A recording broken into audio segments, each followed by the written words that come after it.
Welcome to MNG TV 888 news. Suryapet జిల్లా తుంగతుర్తి మండలంలో తెలంగాణ జనజాగృతి వ్యవస్థాపక అధ్యక్షురాలు ఎమ్మెల్సీ కల్వకుంట్ల కవిత వెలుగుపల్లి గ్రామంలోని రుద్రమ చెరువుని పర్యటించి మాట్లాడారు.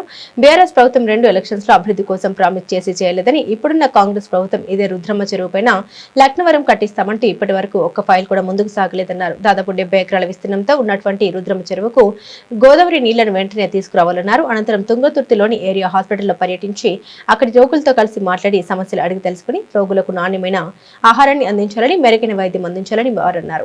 100 పడకల హాస్పిటల్ను తనిఖీ చేసి మాట్లాడారు. తుంగతుర్తి మండల కేంద్రంలోని గత 40 సంవత్సరాలుగా 30 పడకల హాస్పిటల్ గా కొనసాగుతోందని, 2018లో ఆనాడు కేసీఆర్ 30 పడకల హాస్పిటల్ ని 100 పడకల ఆసుపత్రిగా కట్టిస్తామని హామీ ఇచ్చారు. ఆ తర్వాత 2022 వరకు కూడా ఎలాంటి మోక్షం లేకుండా పడి ఉన్నది. 2022 సంవత్సరంలో 1 సంవత్సరం ముందు జీవో వచ్చింది. ఆ తర్వాత హెల్త్ మినిస్టర్ హరీష్ రావు వచ్చేసి శంకుస్థాపన చేశారు. కానీ ప్రభుత్వం మారింది. మళ్ళీ కొత్త ఎమ్మెల్యే వచ్చేసి మళ్ళీ శంకుస్థాపన చేశారు. దాదాపుగా 2018 నుండి 2026 వరకు హాస్పిటల్ పెండింగ్ లో ఉంది. మరియు ఇప్పటి వరకు ఉన్నటువంటి హాస్పిటల్ సగానికి సగం కూలగొట్టడంతో ఇక్కడ ఉన్నటువంటి నర్సులు, శానిటైజర్స్ సిబ్బంది, రోగులు ఇబ్బందులకు గురవుతున్నారు. దాదాపు 6 మండలాల నుండి 3.5 లక్షల మంది రోగులు ఇక్కడికి వస్తారు. వెంటనే హాస్పిటల్ నిర్మాణం పూర్తి చేయాలన్నారు. సూర్యాపేట జిల్లాకు రావడం జరిగింది. ప్రత్యేకించి సూర్యాపేట జిల్లాలో తుంగతుర్తి నియోజకవర్గంలో తుంగతుర్తి హెడ్ క్వార్టర్కి వచ్చినాం. ఇక్కడ తుంగతుర్తి హెడ్ క్వార్టర్లో 30 పడకల హాస్పిటల్ గత 40 సంవత్సరాల నుంచి ఉన్నది. మరి ఆ 40 సంవత్సరాల నుంచి ఉన్నటువంటి 30 పడకల హాస్పిటల్ని 100 పడకలు మార్చాలన్నటువంటి ఉద్దేశంతో 2018లో ఇక్కడికి ఆనాడు కేసీఆర్ గారు వచ్చి మాట ఇవ్వడం జరిగింది. ఆ తర్వాత 2022 వరకు కూడా దానికి మొదలు మోక్షం లేకుండా పడి ఉన్నది. 2022లో కరెక్ట్గా ఎలక్షన్లకు సంవత్సరం ముందు జీవో వచ్చింది.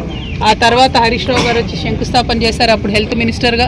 కానీ ఆ తర్వాత ప్రభుత్వం మారిన తర్వాత మళ్ళీ కొత్త ఎమ్మెల్యే గారు వచ్చి మళ్ళీ శంకుస్థాపన చేశారు. ఆ 2 సార్ల శంకుస్థాపనలే కేసీఆర్ గారు హామీ ఇచ్చిన తర్వాత కూడా దాదాపు 2018 to 2026 ఇప్పటి వరకు కూడా పెండింగ్ ఉంది హాస్పిటల్. సో ఇన్ని రోజుల నుంచి హాస్పిటల్ పెండింగ్ ఉండడం, పైగా ఇదివరకు ఉన్నటువంటి హాస్పిటల్ని సగానికి సగం కూలగొట్టడంతో ఇక్కడ ఉండేటటువంటి వైద్య సిబ్బంది అయినా, మొత్తం కంప్లీట్గా నర్సులైనా, శానిటేషన్ సిబ్బంది అయినా అందరూ కూడా ఇబ్బంది పడుతున్న పరిస్థితి ఉంది. అందరికన్నా ఎక్కువ ఒక 6 మండలాల నుంచి దాదాపు 3.5 లక్షల మంది ప్రజలు ఈ హాస్పిటల్కి వస్తారు. కాబట్టి ప్రజలు ఎక్కువ ఇబ్బంది పడుతూ ఉన్నారు. 30 బెడెడ్ హాస్పిటల్ ప్లేస్ లేక బెడ్లు సగం తీసేసిన పరిస్థితి వచ్చింది. ఎవరన్నా వస్తే పేషెంట్స్, డాక్టర్స్ సహకరించి మరి బెడ్లేసి హెల్ప్ చేస్తున్నారు. కాకపోతే డెలివరీలు నెలకు 2కు పడిపోయినాయంటే ప్రజలందరూ కూడా ప్రైవేట్ హాస్పిటల్కి వెళ్తున్నారు. తప్పనిసరి పరిస్థితులని అర్థమవుతా ఉంది స్పష్టంగా. కాబట్టి ప్రభుత్వం వెంటనే చర్యలు తీసుకోవాలి. ఇన్ని సంవత్సరాల నుంచి పెండింగ్ ఉన్నటువంటి ఈ బిల్డింగ్ని మరి త్వరితగతిన కంప్లీట్ చేయాలని చెప్పి నేను డిమాండ్ చేస్తూ ఉన్నాను.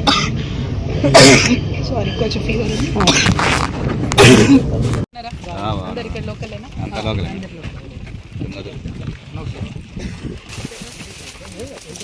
నవీన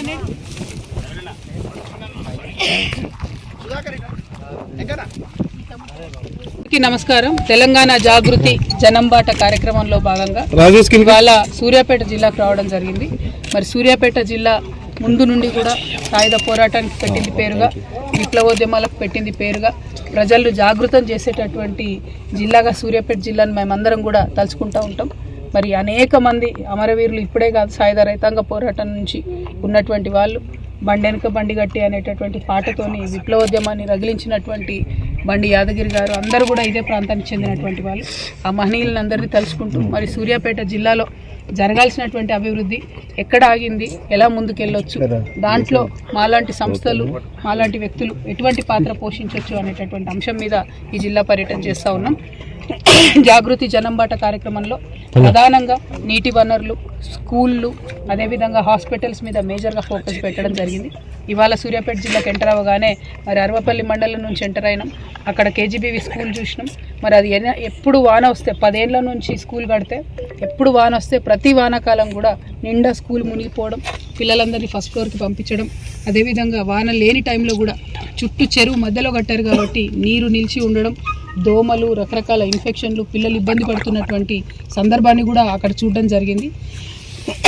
మొన్న ఈ మధ్య వచ్చినటువంటి తుఫాన్లో స్కూల్ మునిగిపోతే జిల్లా కలెక్టర్ గారు వచ్చి కూడా చూసి వెళ్ళారంట. కానీ ఇంతవరకు మరి ఏం చర్యలు చేపట్టారో తెలియదు. నేను కూడా పర్సనల్గా జిల్లా కలెక్టర్ గారు కూడా మాట్లాడతాను.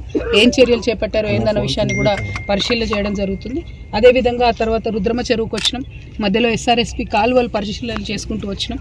తెలంగాణలో ఉన్న ప్రతి ఒక్క కాలువ కూడా లైనింగ్ లేకుండా కంప చెట్లు పెరిగి చాలా భయంకరమైన పరిస్థితుల్లో ఉన్నాయి. మరి O&M అని ఒక సపరేట్ డిపార్ట్మెంటే ఉంటుంది ఇరిగేషన్లో.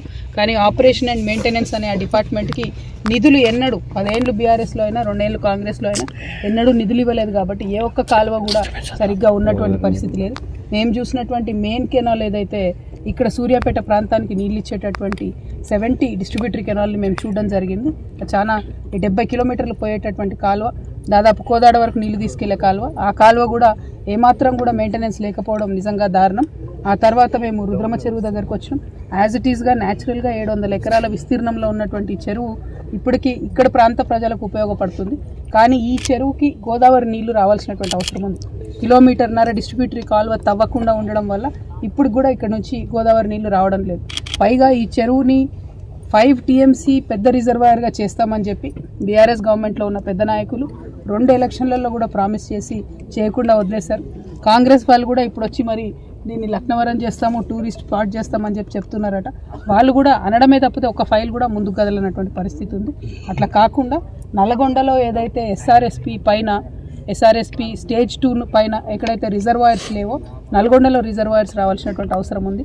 వరంగల్లో కొన్ని ఉన్నాయి, నల్గొండలో రిజర్వాయర్ లేకపోవడంతో ఈ ప్రాంత రైతాంగం అంతా ఇబ్బంది పడుతూ ఉన్నారు. కాబట్టి రిజర్వాయర్లు కట్టే విధంగా ప్రభుత్వం ప్లాన్ చేయాలని చెప్పి డిమాండ్ చేస్తూ ఉన్నాం. Thank you. జై తెలంగాణ, జై జాగృతి.